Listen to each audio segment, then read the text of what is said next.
Elon Musk is betting big, really betting big on Donald Trump, and Trump just can't stop praising Elon Musk at his rallies.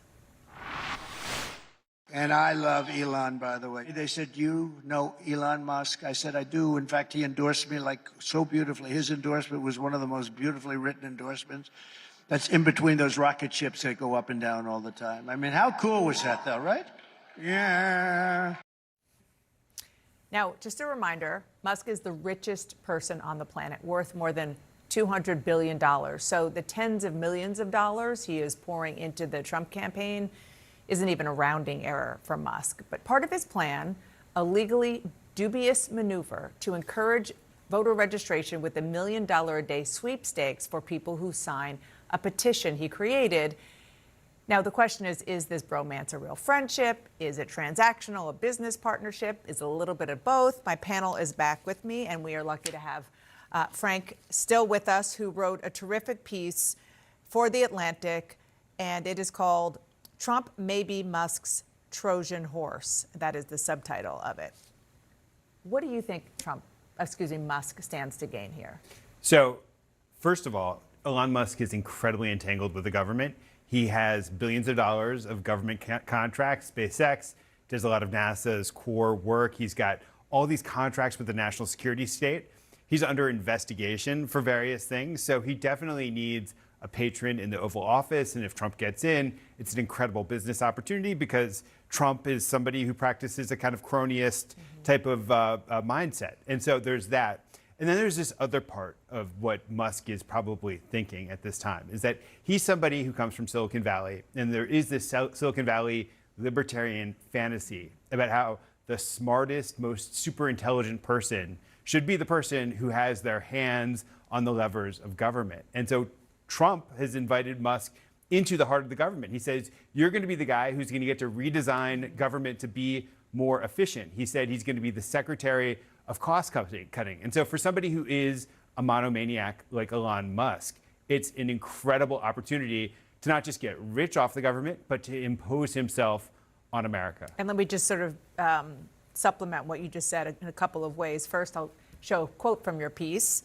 If Musk can propel Trump back to the White House, it will mark the moment that his own superintelligence merges with the most powerful apparatus on the planet, the American government, not to mention the business opportunity of the century.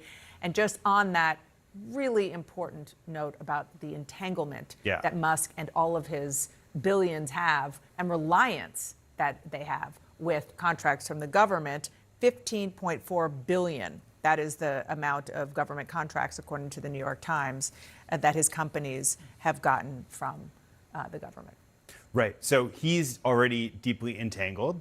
He does all the stuff with the national security state. He supplies communications for the Pentagon. He has classified contracts that we don't actually know the true substance of. He has a $1.8 billion contract that we think is with the National Reconnaissance Office.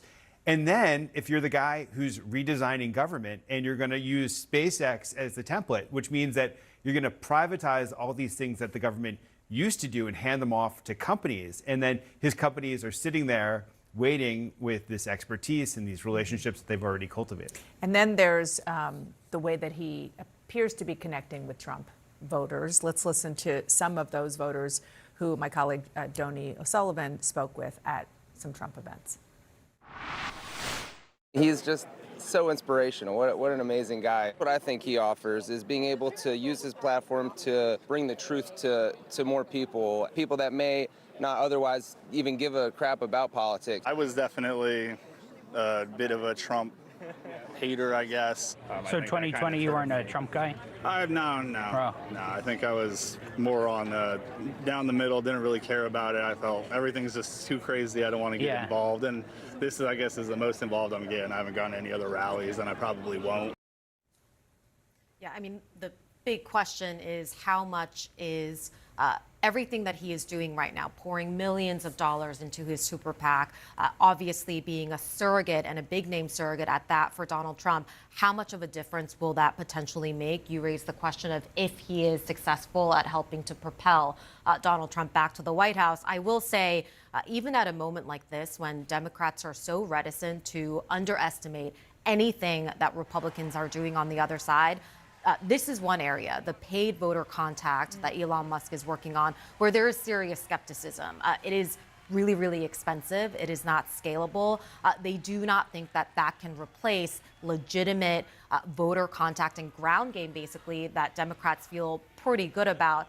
But again, this idea that he is out there, he has such a big name ID, he's just famous and has the celebrity status that Donald Trump does, frankly. I think that's where we don't know how much of a difference that will ultimately end up making. I want you to listen to what AOC said about Musk and about Donald Trump and how they connect with her argument.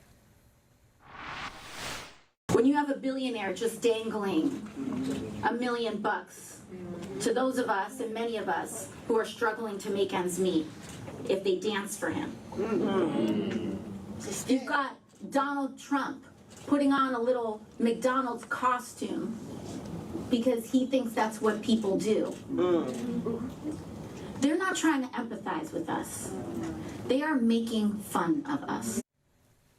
Yeah, I mean, and that's the pushback against this. At the people who are not already sold on Elon Musk is this idea that here you have this billionaire trying to buy the election, and that, you know, the American people shouldn't stand for that. I will say that, I think this reporting is very, it's so pivotal and it's so important. If, Trump does take the White House and Musk gets in there and tries to make government efficient, though. I mean, I heard those things from Jared Kushner. I remember sitting there, he was going to fix government. I want to see it happen, because it seems like when Silicon Valley comes in there and they have all these grand ideas about fixing government and making it more efficient, and it seems like that's where those ideas go to die.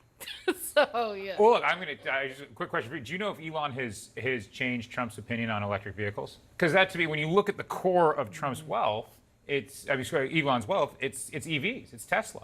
And you don't see many Republicans bragging about their latest Tesla. You see plenty of Democrats bragging. It's like this great. So is there any? And there are all these tax credits that people are going to get for EVs. So do we know if where Trump is on that? Well, I think that actually Musk is skeptical of those tax credits and subsidies for EVs, even as he profits from them, because he has this suspicion that the Biden administration has been putting their thumb on the scale for Ford and GM and against Tesla. But I do think the Jared Kushner thing is actually very interesting, because Kushner may not have reinvented government, but he certainly found a lot of ways to leverage his connections in order to get personally wealthy. All right, and we didn't even have time to talk about what Elon Musk has done with Twitter. The fact that Jelly Roll has now gone off of Twitter because he says it's too toxic. That's a whole different conversation.